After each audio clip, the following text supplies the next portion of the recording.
पूर्व निर्धारित कार्यक्रम अनुजाई आज श्रीमंदिर सेवक प्रशिक्षण शिविर तथा आलोचना चक्र अनुष्ठित होउछि। एथिरे आमर नूतन प्रवीण एवं जो माने विज्ञ सेवक माने अछंती तांकु आमे शामिल करछु एवं से माने जो आलोचनार विषय वस्तु उपरे तांकर मत रखुचंती एवं प्रशिक्षण प्रदान करछंती से गुडी कहला उत्तम सेवकक लक्षण श्रीजू मानक श्रृंखलित नीतिकांति सेवा और सेवक आज दिन में तीनोटी विषय वस्तु उपरे आलोचना होउछि एवं आसंता काली द्वितीय दिन में आलोचनार विषय वस्तु रही श्रृंखलित दर्शन रे सेवक मानकर भूमिका उत्तम यात्री परिचर्या एवं प्रशासन एवं सेवक मानक मध्य समन्वय आमे विशेष करी श्रीमंदिर प्रशासन एवं सेवक मानक भितर किभली उत्तम समन्वय रही पारिबो जद्वारा कि महाप्रभुंकर नीतिकांति एवं जो माने श्रद्धालु भक्त मैंने आसुछन तांकर दर्शन व्यवस्था ठीक हो पारिबो ता उपरे विशेष गुरुत्व दउछु एवं एही प्रशिक्षण शिविर एवं आलोचना चक्र आगामी दिन रे भी जारी रहिबो।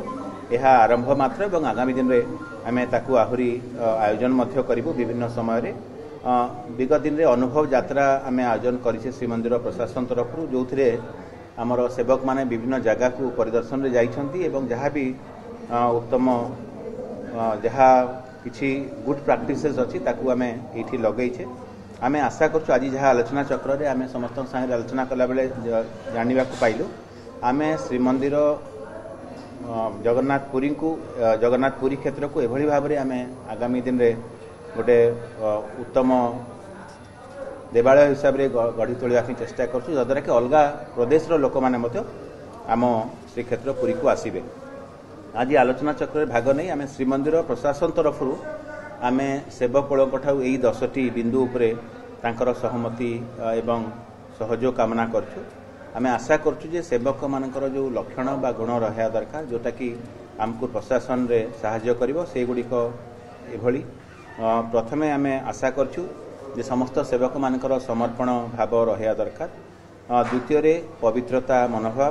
तृतीय रे श्रृंखला ज्ञान, चतुर्थ रे ज्ञानर परिसीमा जहाँ भी आमर श्रीमंदिर संपर्कित पुराण बा ग्रंथ रही से संबंध में ज्ञान रहा दरकार बोली आमे आशा करछु। तांकर उत्तरदायित्व तांकर दलगत मनोभाव बा टीम स्पिरिट कारण आमर सामूहिक जहाँ भी सेवा रही समस्ते से सहयोग करिवे बोली हमको कहिसंती।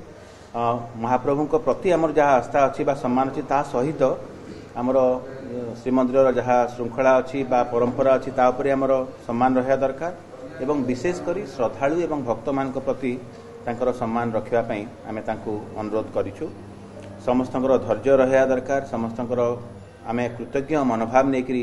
कार्य करबा दरकार एवं सर्वोपरि आमर निस्वार्थ परता रहा कथा जद्वारा कि श्रीमंदिर गरिमा बजाय रहिबो। एही 10टी बिंदु उपरे आमे तांको अनुरोध करिछु एवं खूब सौहार्दपूर्ण वातावरण रे समस्ते हमको सहयोग करछंती एवं समस्ते हमको एही आशा देइछंती जे आगामी दिन रे श्रीमंदिर पुरी